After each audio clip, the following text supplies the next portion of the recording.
प्रति वर्ष की भांति इस वर्ष भी खुर्दाबाद पठान टोलिया स्थित परिक्रमा मार्ग पर विशाल दंगल का आयोजन किया गया। यह दंगल 2017 से लगातार अमानीगंज पार्षद प्रतिनिधि और पहलवान राम अजोर यादव करा रहे हैं।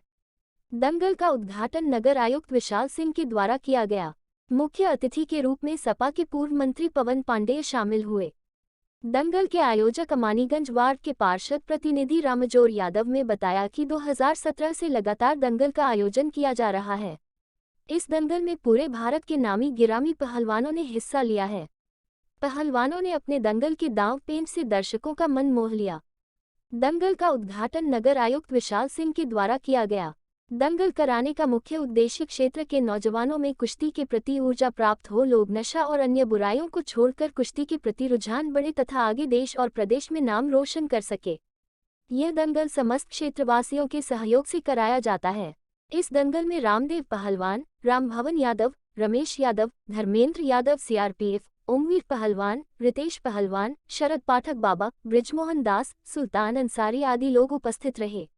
ये दंगल प्रतिवर्ष पठान टोलिया खुर्दाबाद में आयोजित की जाती है, जिसमें इस क्षेत्र के तमाम जो नामी गिरामी लोग हैं, हमारे माननीय पार्षद बहादुरगंज श्री राम भवन यादव जी हैं, सबके सहयोग से दंगल कराया जाता है। इस दंगल में उत्तर प्रदेश में देश के बड़े बड़े पहलवान भाग लेते हैं, जैसे मेरठ के साकिब नूर पहलवान, अयोध्या हनुमानगढ़ रितेश पहलवान और जम्मू कश्मीर के विनोद पहलवान, तमाम जो भारत के स्तर के पहलवान भाग लेते हैं और प्रतिवर्ष ये दंगल कराया जाता है, जिससे क्षेत्र में नौजवानों में ऊर्जा पैदा हो और कुश्ती के प्रति लोगों को रुचि बढ़े, इसलिए कुश्ती कराई जाती है। कुश्ती का दंगल का उद्घाटन अयोध्या नगर निगम के सम्मानित नगर आयुक्त श्री विशाल सिंह के द्वारा किया गया है। कितनी टीमें? दंगल में कम से कम 10 टीमों ने प्रतिभाग किया है। सबसे बड़ी कुश्ती कौन? बड़ी कुश्ती अविनायक सिंह पहलवान कानपुर। क्या नाम भैया? राम अजोर यादव, पार्षद प्रतिनिधि Amaniganj. Fatima hospital civil lines Faizabad Ayodhya की तरफ से जिले रोनोही क्षेत्र ग्राम प्राथमिक विद्यालय के सामने निशुल्क परामर्श, जांच एवं दवा वितरित का आयोजन किया गया। इस शिविर का शुभारंभ समाजवादी पार्टी के बीकोपुर पूर्व विधायक फिरोज खान उर्फ गब्बर के द्वारा किया गया। यह शिविर फातिमा हॉस्पिटल डा Miraj Ahmad, laparoscopic and urosurgeon डा Kamal Khan, newborn and child specialist और डा सबा OBS एंड गायनी की तरफ से आयोजित हुआ, जिसमें करीब 350 मरीजों को देखकर निशुल्क दवा वितरित की गई और हर प्रकार के आए हुए मरीजों की निशुल्क जांच भी की गई। इस दौरान सपा के बीकोपुर पूर्व विधायक फिरोज खान गब्बर ने कहा कि फातिमा हॉस्पिटल की ओर से निशुल्क जांच शिविर लगाया गया है। यहां शिविर फातिमा हॉस्पिटल के डॉक्टर मिराज अहमद तथा डॉक्टर कमाल खान के द्वारा किया जा रहा है। उन्होंने कहा कि ग्रामीण क्षेत्र में डॉक्टर साहब के सहयोग से गांव-गांव कैंप लगाकर सभी को चिकित्सा परामर्श दी जा रही है और इनके द्वारा फ्री में इलाज किया जा रहा है। ऐसी कोई भी तमाम बीमारियां हैं उसे इनके द्वारा देखकर निशुल्क दवा वितरित की जा रही है। वहीं डॉक्टर मिराज अहमद का कहना है कि जो लोग शहर नहीं पहुंच पाते, हम लोग घर घर और गांव-गांव में निशुल्क कैंप लगा रहे हैं। जो गरीब लोग हैं उनको फ्री दवाएं हमारी ओर से दी जा रही है। उन्होंने कहा कि फातिमा हॉस्पिटल फैजाबाद का पहला हॉस्पिटल है जहां पर बच्चों के लिए ICU और NICU की सुविधा उपलब्ध है। जो बच्चों की सीरियस कंडीशन होती थी उनको लखनऊ भेज दिया जाता था, लेकिन अब ऐसा नहीं होगा, अब उपचार हमारे हॉस्पिटल में ही मिलेगा। इस मौके पर गांव के पूर्व प्रधान व समाजसेवी शमशेर खान, अब्दुल कादर खान, मोहम्मद अर्जू खान, फराज खान, जैद खान, तंजीम खान, अली अहमद आदि लोग मौजूद रहे। देखिए, जो हमारे डॉक्टर साहब हैं, डॉक्टर मिराज अहमद खान साहब, कमाल खान साहब, डॉक्टर सबा खान साहब, जिनका हॉस्पिटल फातिमा हॉस्पिटल है, ये जो है फैजाबाद क्या कहते हैं निकट जो है DM आवास फैजाबाद के पास सिविल लाइन में है। हमारी इनकी बातचीत हुई, हालांकि ये लोग काजी सराय से ताल्लुक़ रखते हैं। काजी सराय जो बीकापुर विधानसभा में है। ये हुआ कि गांव-गांव जो है एक कैंप लगाया जाए और उसमें डॉक्टर साहब का जो सहयोग, सपोर्ट और इनके हॉस्पिटल का भी एक प्रचार प्रसार भी होगा और तमाम गांव की औरतें हैं, मर्द हैं, तमाम ऐसे लोग हैं जो शहर नहीं जा सकते, नहीं पहुंच पा रहे हैं, किसी वजह से नहीं पहुंच पा रहे हैं, उसमें हर चीज़ भी आ सकती है। गांव-गांव कैंप लगा के एक अच्छा ये होगी कि उनको फ्री में इलाज मिल जाएगा और तमाम ऐसी बीमारी है जो हो सकता है कि अभी स्टार्ट हुई हो तो उससे पता लगेगा तो इससे जो है उनकी हम लोग जान मतलब जान भी माल भी हर चीज़ की, वो तो जान की माल तो जान की जो रक्षा करने वाला अल्लाह है, लेकिन ये है कि स्टार्ट में अगर पता लगेगा तो उससे बहुत कंट्रोल किया जा सकता है।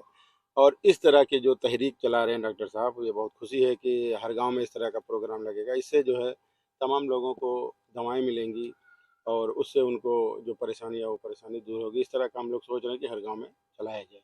यही हम लोग का और डॉक्टर साहब का एक प्रयास है और ये प्रयास देखिए कहाँ तक सफल होता है। कोशिश अपनी ये है कि जो लोग फैज़ाबाद नहीं पहुंच सकते हों, हम लोग घर घर गांव गांव कैंप लगा रहे हैं। उसका मकसद है कि भाई जो लोग फैज़ाबाद नहीं पहुंच सकते हैं, गरीब हैं, उनको हम लोग यहाँ पर फ्री में एडवाइस, फ्री में दवा और फ्री में जो है जांचें कर रहे हैं। मैं ये बताना चाहता हूँ कि फातिमा हॉस्पिटल फैज़ाबाद का अकेला हॉस्पिटल है जहाँ पर ICU, बच्चों का NICU है। ये सबसे बड़ी ऑपरेशन के साथ में हमारे यहाँ NICU है। फैज़ाबाद का पहला हॉस्पिटल है जहाँ ऑपरेशन के साथ वेंटिलेटर की सुविधा उपलब्ध है। अभी तक के क्या होते थे, जो बच्चे सीरियस होते थे हम लोग फैज़ाबाद भेज देते थे, लेकिन अब ऐसा नहीं होगा। अब फैज़ाबाद में लखनऊ भेज देते थे, लेकिन अब फैज़ाबाद में लखनऊ की सुविधा उपलब्ध है। और सबसे बड़ी बात यह कि जहाँ जो लखनऊ में जहाँ पर वेंटिलेटर की पर डे की कास्ट 15,000 20,000 रुपये होती थी, हम लोग बहुत कम रेट में गरीबों के लिए एक तरीके से समाज सेवा कर रहे हैं। 7,000 8,000 रुपये में वेंटिलेटर की सुविधा उपलब्ध करा रहे हैं। तो इस मायने में जो है फैज़ाबाद अस्पताल हमारा ज़रूर छोटा है, लेकिन एक छत के नीचे कम से कम 3 विशेषज्ञ डॉक्टर मौजूद है। मैं डॉक्टर मिराज अहमद हूँ, लैप्रोस्कोपिक सर्जन हूँ। पहले मैं अम्बेडकर राजा दशरथ मेडिकल कॉलेज में असिस्टेंट प्रोफेसर था। मैं वहाँ रिज़ाइन दे करके अपना अस्पताल चला रहा हूँ। जो ऑपरेशन लोग 50-60 हज़ार में करते हैं, हम लोग समाज सेवा में 25,000 20,000 रुपये में ऑपरेशन वही फैज़ाबाद में कर रहे हैं। हमारे यहाँ दूरबीन से सारा ऑपरेशन होता है। गुर्दे का, पित्त की थैली का, पथरी, अपेंडिक्स का, जितने भी ऑपरेशन है सारे सब दूरबीन से हम लोग करते हैं। और हमारा जो छोटे भाई डॉक्टर कमाल साहब हैं, ये MBBS KGMC से ही किया, हमने भी KGMC से किया है। और MD DCH इन्होंने KGMC से किया और DNB पीडियाट्रिक्स। इतनी बड़ी डिग्री के साथ फैज़ाबाद में बहुत कम अस्पताल है जहाँ पर हर जगह पर कहीं आपको एक डॉक्टर अच्छा मिल जाएगा, बाकी सारे ऑन कॉल लेते हैं। लेकिन हमारे यहाँ ये सुविधा है कि हम लोग सारे लोग 24 घंटा उपलब्ध रहते हैं अपने अस्पताल में। और लोगों को जानकारी भी इसीलिए कैंप लगाकर मुहैया भी करा रहे हैं कि आपको अब लखनऊ जाने की जरूरत नहीं। राम मंदिर निर्माण के साथ परिसर में 800 मीटर की परिधि में बनने वाले परकोटे का निर्माण कार्य तेजी किया जा रहा है। परिसर में बनने वाले परकोटे में रामायण के प्रसंगों पर आधारित 125 झांकियां लोगों को त्रेतायुग में होने की अनुभूति कराएंगी, जिसकी कवायद अब शुरू की जा चुकी है। भगवान रामलला के जीवन पर आधारित झांकियों के लिए 2 मूर्तिकला के विशेषज्ञों ने मिट्टी की मूर्ति से मॉडल तैयार कर अपनी अपनी प्रस्तुति भी दी है, जिसमें एक 3D महाराष्ट्र व दूसरा गुड़गांव का है। हालांकि इस पर श्री राम जन्मभूमि ट्रस्ट की ओर से अंतिम निर्णय लिया जाना बाकी है। आपको बता दें कि जन्मभूमि परिसर में बनाए जा रहे परकोटे में भगवान शंकर, हनुमान, गणेश, अन्नपूर्णा देवी सहित 6 मंदिर बनाए जाएंगे। 3D मॉडल को लेकर महाराष्ट्र से अयोध्या आए मूर्तिकार प्रमोद कामले ने कहा कि राम मंदिर के परिक्रमादार बन रहे परकोटे में रामायण प्रसंगों पर आधारित जो मूर्तियां लगनी है, उसका एक मॉडल हमें तैयार करने के लिए दिया गया था, उसे तैयार करके यहाँ ले आया हूँ। आगे ट्रस्ट की ओर से जो भी सूचना दी जाएगी, उसके बाद ही आगे काम किया जाएगा। 3D मॉडल को लेकर महाराष्ट्र से अयोध्या आए मूर्तिकार प्रमोद कामले ने कहा कि राम मंदिर के परिक्रमादार बन रहे परकोटे में रामायण प्रसंगों पर आधारित जो मूर्तियां लगनी है, उसका एक मॉडल हमें तैयार करने के लिए दिया गया था, उसे तैयार करके यहाँ ले आया हूँ। आगे ट्रस्ट की ओर से जो भी सूचना दी जाएगी, उसके बाद ही आगे काम किया जाएगा। उन्होंने बताया कि मूर्तियों को किस प्रकार, किस प्रसंग पर तैयार किया जाना है, उनके चित्र हमें प्राप्त होंगे, उसी प्रसंग पर मूर्ति तैयार करेंगे। उन्होंने बताया कि आगे राम मंदिर के परिक्रमादार बन रहे परकोटे पर जो मूर्ति लगनी है, उसका एक मॉडल हमें करने के लिए दिया था, उसे तैयार कर यहाँ पर लेकर आया हूँ। आगे जैसे ही सूचना मिलेगी, यह किस प्रकार से मूर्तियों को किस प्रकार प्रसंग से तैयार की जानी है और उनके जो चित्र हमें प्राप्त होंगे, उसी प्रसंग पर मूर्ति को तैयार करेंगे।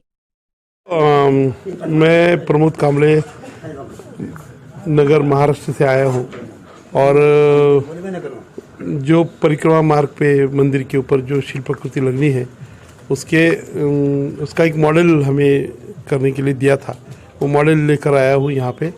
और आगे जैसे भी सूचना मिलेगी कि किस तरह से मूर्तियाँ बननी, कौन से प्रसंग बनने, तो उनके जो चित्र हमें प्राप्त होंगे उसी उसी के ऊपर से हम मूर्ति बनाते हैं। लगभग कितनी अभी कुछ अंदाजन कुछ 100 से ज़्यादा 125 के करीब पैनल है और सब पहाड़ पत्थर में ही बनेगी, पत्थर की। तो उसका मॉडल का काम करने की सेवा हम करने के लिए आए हैं। बस सब मिल के काम कर रहे हैं कि ये खूबसूरती जो है और वो ये इतना अद्भुत जो मंदिर बन रहा है उसमें हमारी कला की थोड़ी सी सेवा लग रही है, उसी में हम धन्य मानते हैं अपने आप।